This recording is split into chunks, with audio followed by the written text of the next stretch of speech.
जय हिंद। आज हम लोग one one function and onto function देखेंगे। तो प्रीवियस लेक्चर हमारा क्रैश कोर्स का नहीं देखे तो प्लेलिस्ट का लिंक आपको आई कार्ड में मिल जाएगा, वहाँ जाके आप देख लीजिएगा। चलिए इस लेक्चर को शुरू करते हैं। हम लोग वन वन और ऑन टू फंक्शन देखने से पहले एक बार देख लेते हैं कांस्टेंट फंक्शन क्या होता है, क्योंकि ये भी जब हम आगे का चैप्टर पढ़ेंगे accountability, countable set, uncountable set, तो उसमें हम लोग को जरूरत पड़ेगा, वहाँ से इंपॉर्टेंट क्वेश्चन आता है जैसा कि आपको मालूम है। तो चलिए हम लोग देखते हैं, पहले कांस्टेंट फंक्शन देखते हैं। देखिए, अगर सपोज कीजिए आपके पास कोई फंक्शन है, सपोज कीजिए कि आपके पास कोई एक फंक्शन है, जैसे सपोज कीजिए अगर इसका डिफिनेशन लिखने की बात कहें, सपोज कीजिए a function is f is A to B is a constant function, right. अब देखिए, आप सपोज कीजिए आपके पास दो कोई सेट है। सपोज कीजिए आपके पास दो कोई एक सेट है। जैसे सपोज कीजिए एक सेट हमारा ए है और दूसरा सेट हमारा बी है, राइट। और इसका जो एलिमेंट है इस प्रकार से है, सपोज कीजिए इसका एलिमेंट 1 2 3 4 और इसका एलिमेंट है एक्स वाई जेड और समझिए यू है, राइट। इस प्रकार से दो एलिमेंट आपका है और ये सेट हमारा क्या है, बी है। और हमारा जो फंक्शन है इस पे ए टू बी पे फंक्शन बना रहा है, राइट। अब देखिए, जब भी इसका इमेज बनाएगा तो कांस्टेंट फंक्शन मतलब क्या, एक जितने भी एलिमेंट है बी के किसी एक फंक्शन पे अगर इमेज बना रहा हो तो उस केस में हम लोग बोलते हैं कांस्टेंट फंक्शन। सपोज कीजिए वाई पे सभी एलिमेंट का इमेज वाई पे ही है, तो इस प्रकार का जो भी फंक्शन होगा उसे आप क्या बोल सकते हैं, कांस्टेंट फंक्शन बोल सकते हैं। तो इसको बोल सकते हैं दिस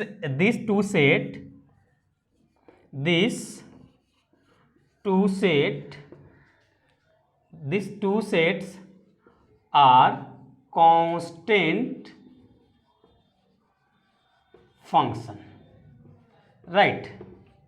ये हमारा कांस्टेंट फंक्शन है। अगर इसको आप रेंज और डोमेन लिखेंगे तो इस प्रकार से लिख सकते हैं, इस प्रकार से आप लिख सकते हैं f1 इक्वल टू क्या हो जाएगा y और f2 इक्वल टू y और हमारा हो जाएगा f3 इक्वल टू y और हमारा आ जाएगा f4 इक्वल टू y, यानी सभी केस में y पे ही इमेज बना रहा है, इसके लिए सभी केस में यहाँ पे ये हो जाता है। उसके बाद हम लोग बात करेंगे टाइप ऑफ फंक्शन। उसके बाद हम लोग बात करेंगे कि टाइप ऑफ फंक्शन क्या होता है। ये हमारा लास्ट लेक्चर है फंक्शन का। इसके बाद हमको कोई किसी भी कंसेप्ट की नीड नहीं पड़ेगा काउंटेबल अनकाउंटेबल वाला चैप्टर पढ़ने में, तो इसीलिए हम लोग यहीं पे इसको क्लोज करेंगे। तो वो हम लोग का अगला जान लेते हैं टाइप्स ऑफ फंक्शन। फंक्शन का कितने टाइप्स होता है, राइट। देखिए, फंक्शन का कितने टाइप होता है तो यहाँ आप लिख सकते हैं there are two types of function,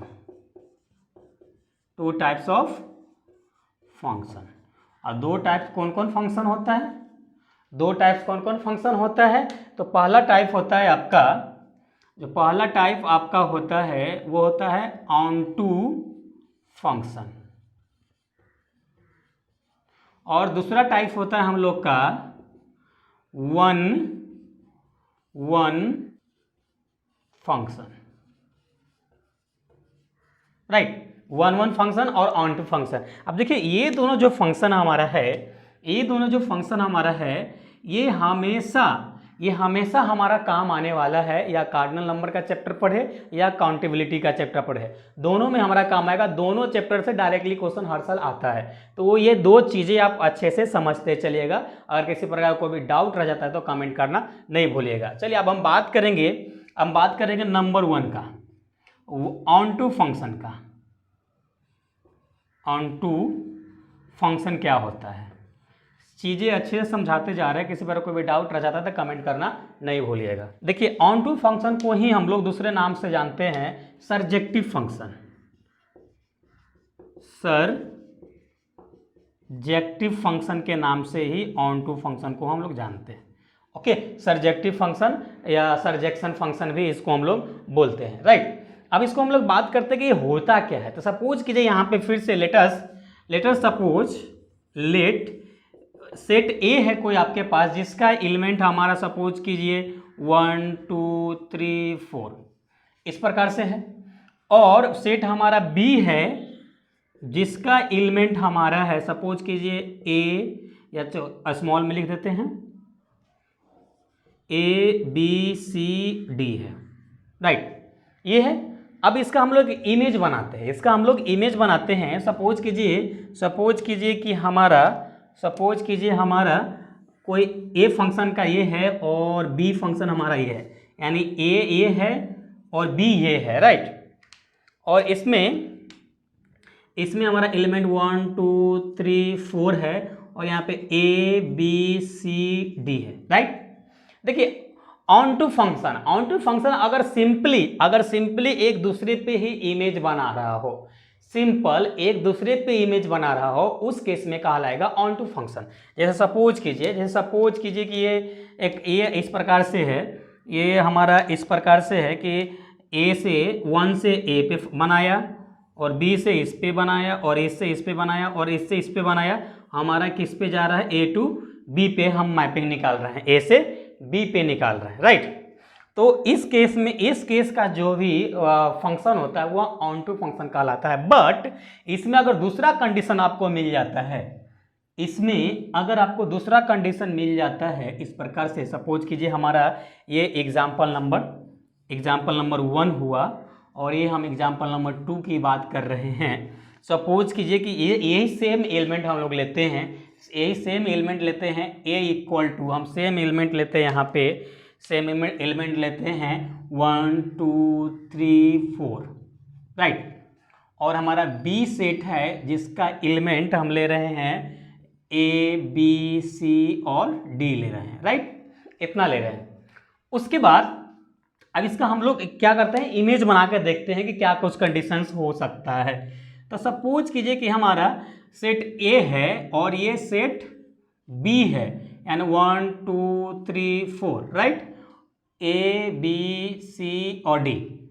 अब सपोज कीजिए कि हमारा इसका जो इमेज इस प्रकार सेम बना रहा था, इस बार कुछ अलग तरीके से इमेज बना दे रहा हो। इमेज हमारा यहाँ से इस पे बना रहा हो, यहाँ से इस पे बना रहा हो, इस पे बना रहा हो, और ये 4 भी सी पे चला गया हो, क्या 4 भी सी पे चला गया हो, तो क्या ये केस में हमारा ऑन टू फंक्शन है? तो याद रखिएगा ये मीनिंगलेस हो जाएगा, इस पे नहीं रहेगा। तो इधर का एलिमेंट अगर खाली रह जाता है तो चलेगा, लेकिन बट इधर का एलिमेंट आपका खाली नहीं होना चाहिए, उस पर इमेज एनी हाउ बनाना ही पड़ेगा। तो इस प्रकार का जो भी सेट रहेगा उसको हम लोग बोलेंगे not hence this set is not onto function, right. तीसरा एग्जाम्पल हमारा इस प्रकार से हो सकता है, सपोज कीजिए कि तीसरा एग्जाम्पल हमारा इस प्रकार से हो सकता है, यही सेम सेट लेते हैं, इमेज खाली अलग अलग चेंज कर देते हैं हम लोग। तो सेट ए है हमारा जिसका एलिमेंट 1 2 3 4 है, राइट। आप चाहें तो एग्जाम्पल चेंज करके भी लिख सकते हैं, ए बी सी और डी है, राइट।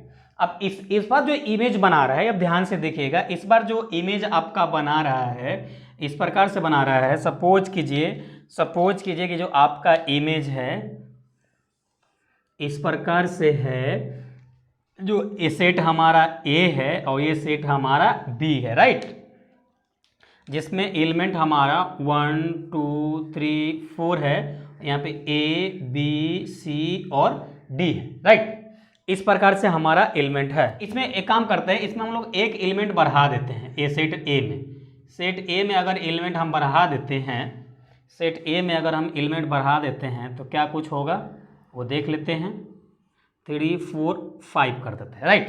अब इसका मैपिंग जो बना रहा है इस प्रकार से कुछ बना देता हो, सेट ए पे ए से गया ए पे, 2 से गया बी पे, सी से गया इस पे, और 4 से गया सी पे, और 5 से गया डी पे। क्या इस प्रकार का फंक्शन आपका ऑन टू फंक्शन हो सकता है?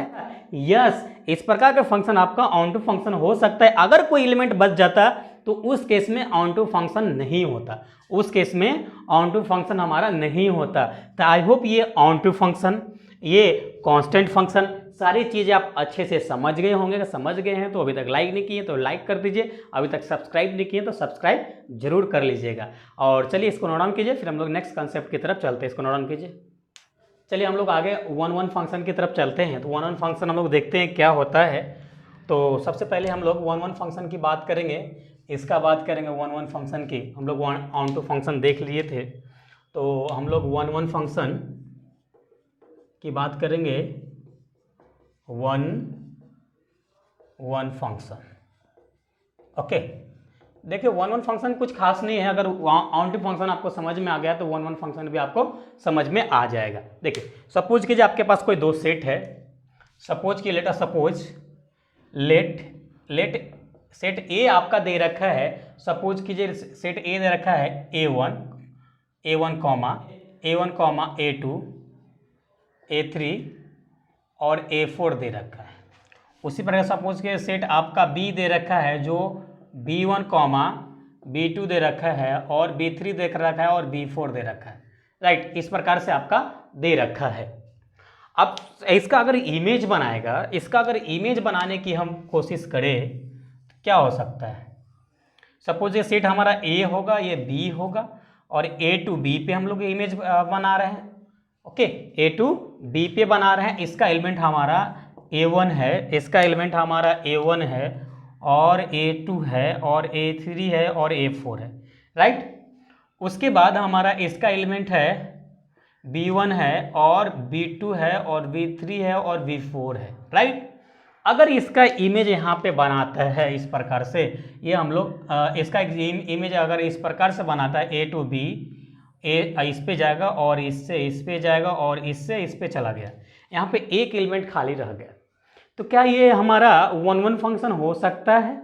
यस, 1-1 फंक्शन हो सकता है। यहाँ पे not a onto function, only for 1-1 function, right. ये ओनली फॉर 1-1 फंक्शन है। उसके बाद अगर दूसरा एग्जाम्पल की बात करें, इसी इधर ही अगर इसी को दूसरा अगर हम इमेज बनाने की कोशिश करें इस प्रकार से, जहाँ पे सेट हमारा A है, सेट A है और ये सेट B है, जिसका एलिमेंट A1 है, A2 है, A3 है, A4 है, B1 है, B2 है, B3 है और B4 है, right.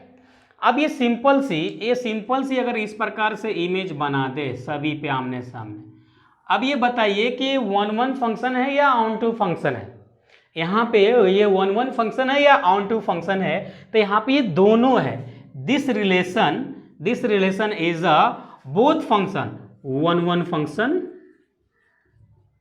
Comma onto function. यहाँ पे यह दोनों फंक्शन है, यहाँ पे यह दोनों फंक्शन है, यह पॉसिबल है।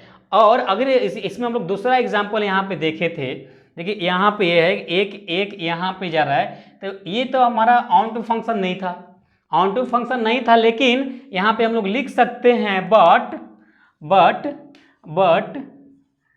यहाँ पे हम लोग लिख सकते हैं क्या, ये हमारा 1-1 फंक्शन है। ये क्या है, ये हमारा 1-1 फंक्शन है, राइट। ये हमारा 1-1 फंक्शन है। और ये एग्जाम्पल के बताइए हमको, ये एग्जाम्पल क्या 1-1 फंक्शन है या ऑन टू फंक्शन है।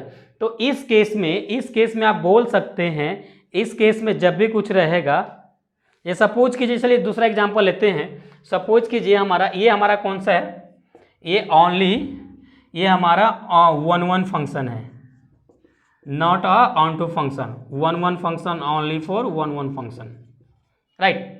अब हम लोग दूसरा एग्जांपल लेते हैं, इसी को दूसरे तरीके से इमेज बनाने की हम लोग कोशिश करते हैं इस प्रकार से। सपोज कीजिए हमारा ये यहाँ पे ये दे रखा है, A1 दे रखा है, A2 दे रखा है, A3 दे रखा है और A4 दे रखा है। और दूसरा सेट है जिसमें एक एलिमेंट हम कम कर देते हैं, दूसरा सेट है जिसमें हम एक एलिमेंट कम कर देते हैं, B1, B2 और B3, राइट। अगर इसका इमेज इस प्रकार से बना रहा होगा, इसका एलिमेंट इस प्रकार से बना रहा होगा, तो क्या ये हमारा वन वन फंक्शन है या ऑन टू फंक्शन है? देखिए एक ही चीज़ हमेशा ध्यान रखिएगा आप कि कभी भी ऑन टू फंक्शन होने के लिए दोनों सेट का एलिमेंट सेम होना जरूरी है। जितना अगर ए सेट में जितना एलिमेंट है उतना ही बी में होना चाहिए, तब जाके उसका जब रिलेशन बनेगा तो वो ऑन टू फंक्शन कहलाएगा। बट यहाँ पे वन वन फंक्शन में ऐसा नहीं है। यहाँ पे वन वन फंक्शन में ऐसा नहीं है, एलिमेंट कम हो या ज़्यादा हो, अगर रिलेशन बना रहा है तो this is a one one function, this is a one one function, right, this is a one one function. तो आई होप आप constant function, one one function अच्छे से समझ गए होंगे। किसी पर कोई भी डाउट रह जाता है तो कमेंट करना नहीं भूलिएगा। और हम लोग को जो फंक्शन में हम लोग सबसे पहले इंट्रो पढ़े, उसका कुछ बेसिक कंसेप्ट पढ़े, अभी हम लोग टाइप्स पढ़े, तो इतनी हम लोग को नीड थी काउंटेबिलिटी से चैप्टर पढ़ने के लिए। अब हम लोग नेक्स्ट लेक्चर में काउंटेबिलिटी पढ़ेंगे, उसका इंपॉर्टेंट क्वेश्चन पढ़ेंगे, उसके बाद हम लोग लास्ट चैप्टर की तरफ चलेंगे, कार्डिनल नंबर की तरफ चलेंगे। तो ये जो अभी जो लेक्चर आने वाला है उसे आप मिस नहीं कीजिएगा, क्योंकि काफ़ी इंपॉर्टेंट क्वेश्चन आपको हम बताने वाले हैं। वहीं से सभी क्वेश्चन अरेंज होता है हर साल एग्जाम में। देखिए सेट थ्योरी में टोटली 3 चैप्टर है जिससे आपको क्वेश्चन ज़्यादा आने की पॉसिबिलिटी होता है। पहला होता है क्रॉस प्रोडक्ट, दूसरा होता है काउंटेबिलिटी और तीसरा होता है कार्डिनल नंबर। उसमें से हमेशा रिपीट होने के चांसेस ज़्यादा रहता है, तो आप ये सब लेक्चर मिस नहीं कीजिएगा। तो चलिए हम लोग फिर मिलेंगे नेक्स्ट लेक्चर में, जब तक अपना ख्याल रखिए। Thanks, love you all.